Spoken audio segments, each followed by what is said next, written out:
Hey YouTube, welcome back to another History Teacher Reacts video with Mr. Terry as I continue my search for historical knowledge here on the internet. Alright, today's video, or I should probably say video series, was voted on by our patron pledgers.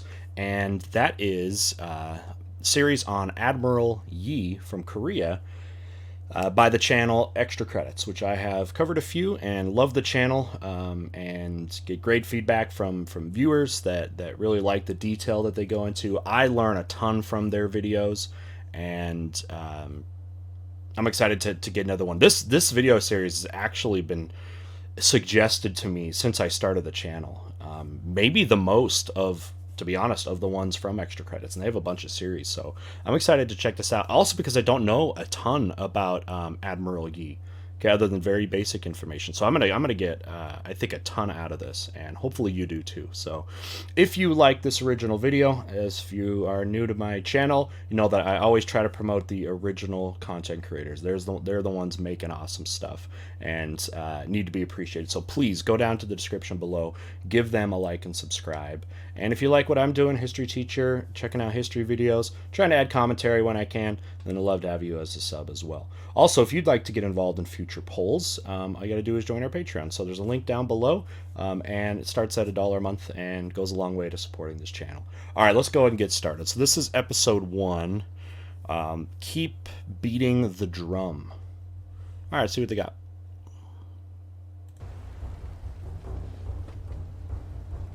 Ooh. This looks bad. This looks bad, guys. Uh-oh. What happened? Oh, man. We got a naval battle?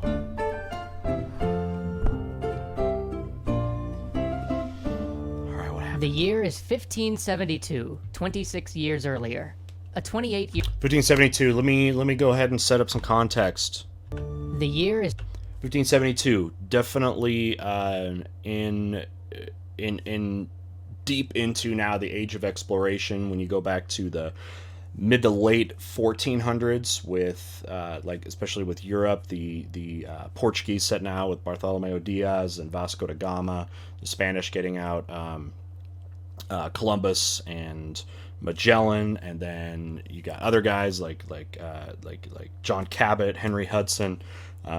And this is the 1500s is a big time. It's in Europe, it's the Protestant Reformation. Big things going on in Asia with new empires coming into power. Mughal Empire down in India. Man, it's a big time. A lot of people say this century right here is really the beginning of kind of the modern world that way. Let's see what's going on. So it's 26 years. Okay. Is 1572, 26 years earlier. A 28-year-old man rides across an open plain. A group of military men stand quietly, observing. His horse stumbles. He's thrown. At first, everybody watching thinks he's dead. His leg is horribly bent, broken. But after a moment, he gets up, dragging one leg behind him, and pulls himself to a willow tree. He binds his leg with its branches, remounts his horse, and finishes the military examination. He's trying. Oh, he's trying out. He fails the exam anyway, but 4 years later, he'll be back. He'll pass, and so will begin the career of one of the most glorious admirals of all time. Okay. It's strange that this man even decided to join the military. Korea had known 200 years of relative peace, threatened... Korea known as the Hermit Kingdom. Had a great period of isolation and strength there for a while. Korea's history has always been interesting because it's been one often of a tug of war between China and Japan, as both have tried to exert influence at certain times, which has definitely helped create kind of the, even today, Korea's sort of almost in a lot of ways like distrust of other groups, because it's been one of imperialism for like as long as Korea has been around, but proud of like a national pride as well. Only by the occasional raids from the Jurchen tribes on the northern border and pirate crews plying the nearby sea. The military was not a highly respected career choice for a man of noble birth. Taking the civil service exams and joining the ranks of the Confucian court was a much better way to achieve power and success. So Confucianism relies upon education as the requirement to get into positions of power, right? Dating back to ancient BC era China with Confucius, who thought that leaders should be well educated. In the civil service exam, was something that had gone on for centuries, and a lot of it depends on the empire or the government that's in control of East Asia. But basically, what it was a very, very rigorous test that you had to pass to be able to get into a position. Right now, so on paper, it offers a lot of social mobility because, generally speaking, the exam could be taken by anybody. Now, usually wealthier people ended up passing because they could afford the schooling, because it's not just something you take and you can get lucky doing. It takes years and years of training and stuff like that. But nevertheless, did give some kind of social mobility to people based off of their talent. And yeah, it's been a major feature in a lot of cultures, especially East Asian cultures. And yet this man, Yi Sun-shin, though he was schooled in the Confucian texts, had dreamed of being a soldier since he was a little boy. And so, at last, when he had passed the military exam, he was appointed to a desolate fort along the northern border. While most of the border forts were pits of corruption, seen simply as a place to dump individuals who had fallen out of favor with the court, Yi drilled his men rigorously and refortified his post, bringing it up to true readiness in case of an attack. One day, the provincial governor came by to inspect the post. This was a man all of the fort commanders dreaded, known for his harsh punishments and brutal discipline. But when he came to Yi, he simply said, well done, and moved on. All right. Shortly thereafter, Yi was moved back to Seoul, a sign of growing Press the favor, boss. and he was given a post at the military academy there, training new recruits. He was by all accounts rigorous, diligent, and incorruptible. And this was exactly the problem. At this time, the military academy was actually a tool for younger noble sons to jump up the ranks quickly, and for courtiers to channel their favorite people into the cushiest assignments. Which is totally against what's supposed to be the Confucian system too. Even in the military, it's supposed to be on a meritocracy, on achievement, not just to fast track you so it doesn't look like there's all this nepotism, but it looks like there really is. Giving favors towards family members and special privileges that way. And Yi was not cooperating. So, after a short stay the in nobles Seoul, hated him. he was booted back to a provincial assignment. By July, though, he had secured a position running a naval garrison and was rapidly rising up the ranks again. But here, too, he was schemed against by corrupt officials. Many attempts were made to have Yi removed, but each one he parried expertly until, one day, one of his previous superiors from the military academy, one who Yi had rebuked for corruption, was called to his province to do an inspection. Seeing an opportunity for revenge, the inspector wrote a report castigating Yi, saying he was completely negligent. When the report got to Seoul, Yi found himself dismissed from the military entirely. Wow. 4 months That later, easy. though, he was vindicated. Found innocent of the charges against him, It sounds like with how the kind of tight ship that he ran, that nobles would not like him, because it was a pandering to them. And they are obviously very influential in government, so you could see that was happening. But I guess it's a good thing though that he was exonerated, maybe for lack of evidence or whatever. he was returned to service, but demoted to the lowest possible officer grade. Oh, He really? might have languished at this menial post, but at last his diligence was finally rewarded when he was brought back to meaningful duty by none other than one of his former rivals. One of the fleet commanders who Yi had served under while maintaining the naval garrison had been transferred to the northern frontier, and knowing that he'd need good, capable officers, he requested Yi be sent with him.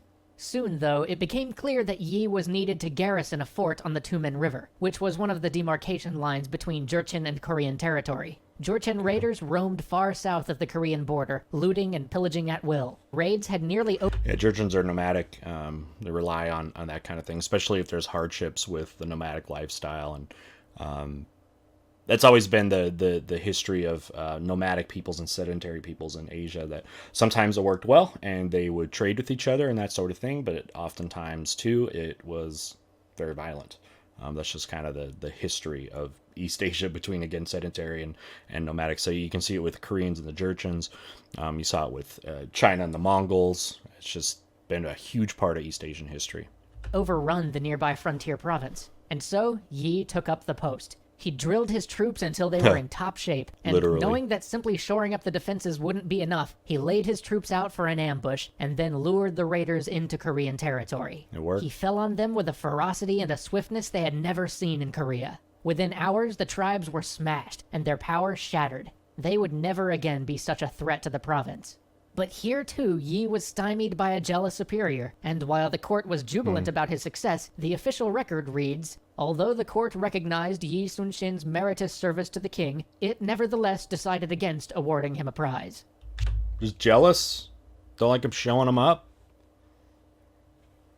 Shortly after this, Yi's father died, and being deeply rooted in Confucian ideals, Yi retired home for 3 years in accordance with the traditional mourning period.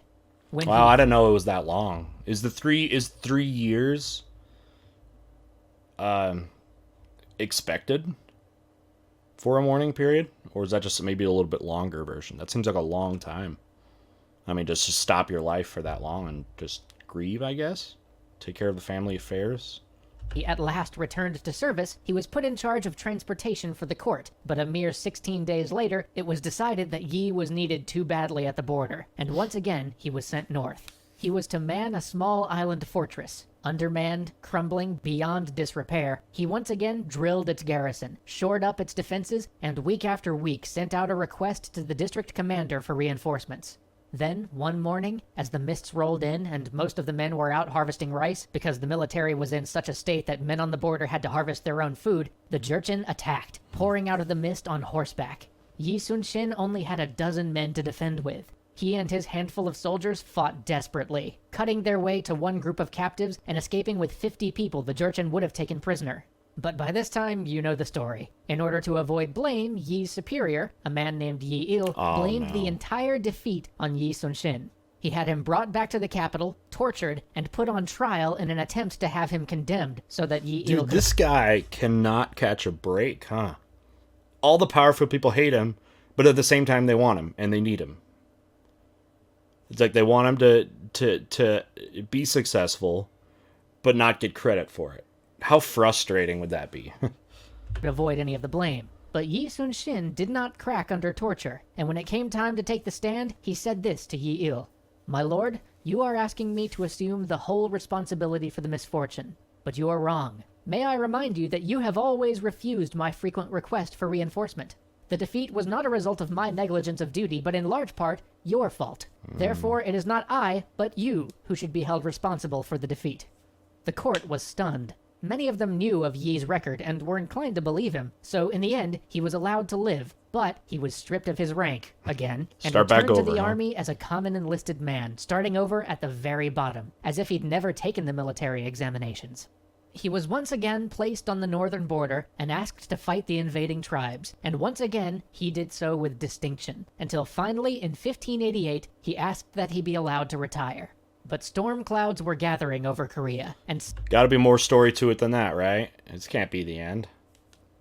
Some, especially his longtime friend, a man named Ryu Sung-young, recognized that soon the country would have need of good military men.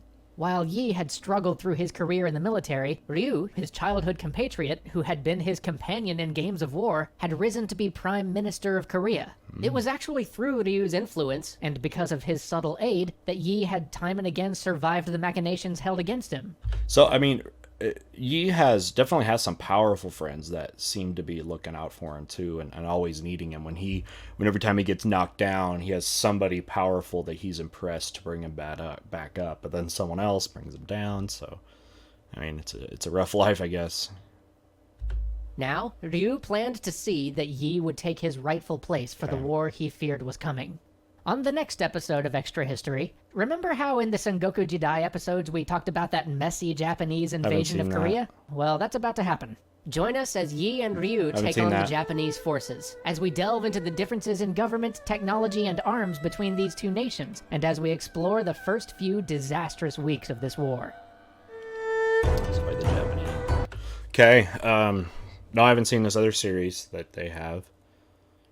Sengoku Jidai. Hope it's okay that I haven't seen that one yet. May have to do it another time.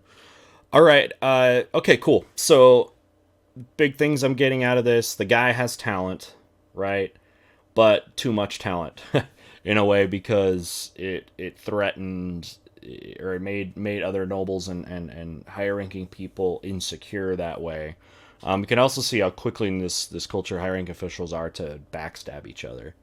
Right, and to be able to exist in that, even when you're doing things like getting tortured and stuff like that, that obviously would be hard to deal with. But it looks like with him at I guess an older age. They didn't say like when he was retiring. How old was he? Was he like a real like what you consider a retirement age, or is he just sick of the military and wants to get out that way? That probably something I need to know because it looks like he's about to be really needed for a really really important defense here against Japan or whatever. So yeah, anyways, but okay, so far I'm very interested in the story. Hopefully, I was able to add just a couple things, more context things about what's going on in the background in this time period, not just for Korea but globally there, and kind of the new age of imperialism that's starting to be there. And you see, I mean, it was impacted all over the world. And, an isolationist country like Korea is no longer able to stay that way, right? So I'm definitely looking forward to checking out the next episodes. Be sure to look out here for episode 2 that I'll cover in the coming days. So keep an eye on that. Hopefully, again, you liked this video. And again, if you liked the original video, be sure to go down to the description below and like and subscribe to Extra Credits. They're great people, supportive of our channel, and make awesome stuff. So definitely check that out. Love to have you as a sub. Thanks for subbing. Thanks for liking the videos. Hope to see you again soon. And we'll go ahead and end it here.